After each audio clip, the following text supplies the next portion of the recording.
Huawei maybe can't be trusted. China sets its sights on Mars. And microwaves. They can do more than just heat your food. That and more on this week's China News Headlines.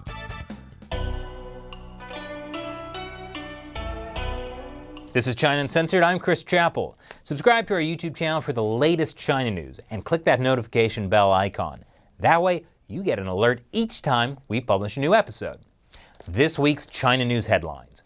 Huawei, the Chinese telecom company that wants you to know that it's a totally private company that absolutely does not coordinate with the Chinese Communist Party.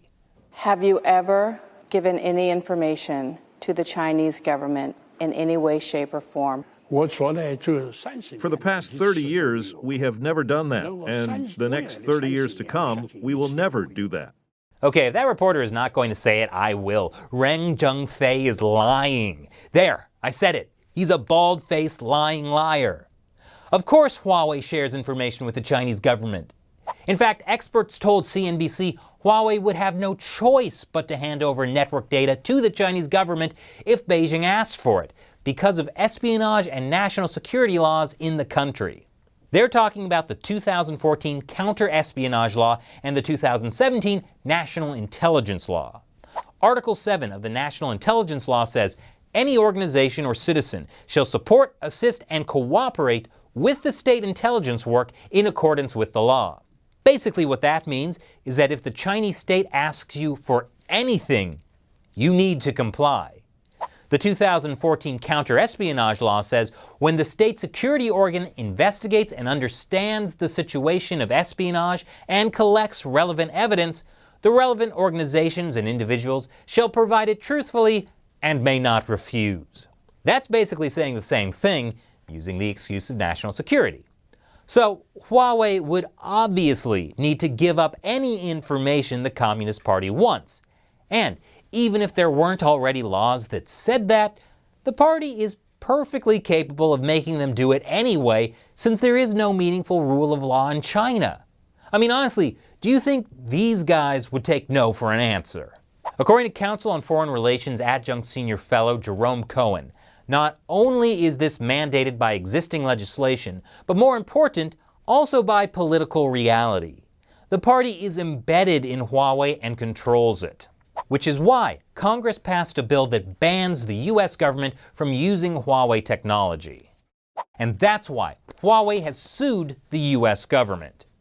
They say it violates their constitutional rights for Congress to punish them without a fair trial. To which I say, I can't wait to see what turns up during that fair trial. So, Huawei might not be at the top of the list to build America's 5G network, but that doesn't mean China won't be bombarding us with something.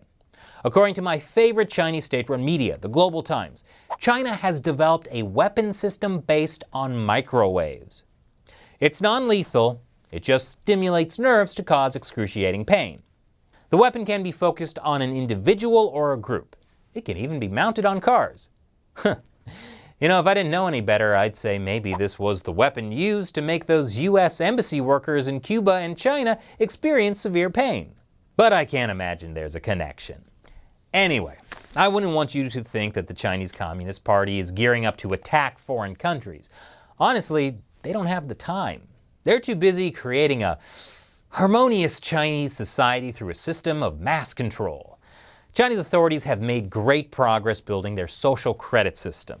And last year, they successfully stopped millions of citizens from traveling because of a low social credit score.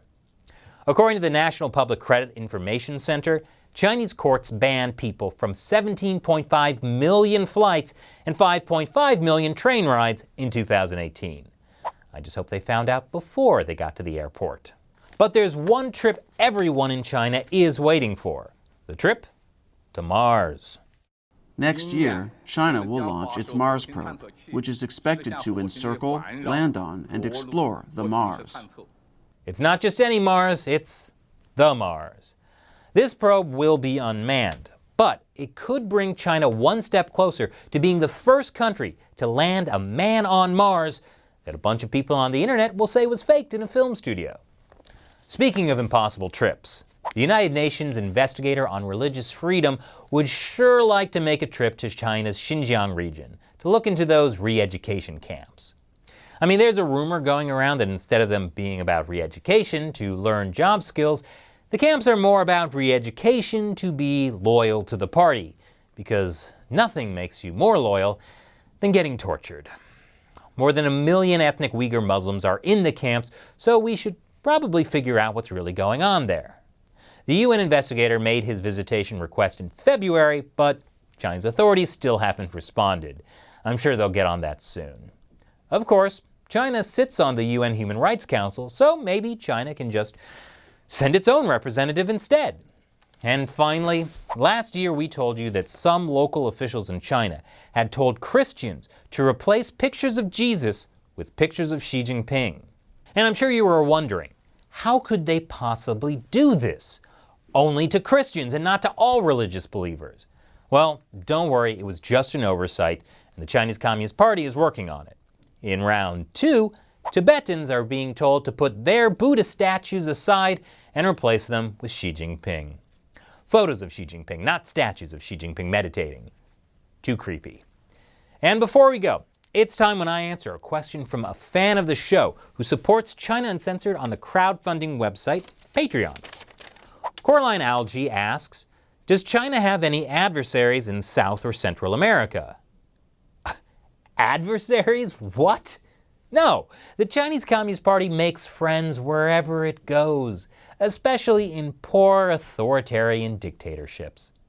China's presence in Latin America began in 2001, when Venezuela became the first Latin American country to enter a strategic development partnership with China. And look how well that turned out. Since 2001, trade between China and most Latin American countries has skyrocketed. So really, things are just getting better and better for everyone. Probably. Maybe.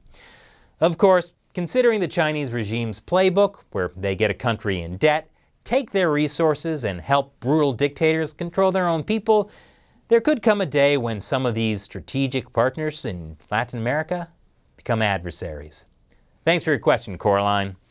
So, why am I answering questions on the show? It's because companies that are strategic partners of China don't dare to work with the show that criticizes the Chinese Communist Party. So, we rely on support from viewers like you on the crowdfunding website Patreon. Answering your questions on the show is one of my ways of saying thank you. So, head over to patreon.com/China Uncensored to find out how you can keep China uncensored. Thanks for watching. Once again, I'm your host, Chris Chappell. See you next time.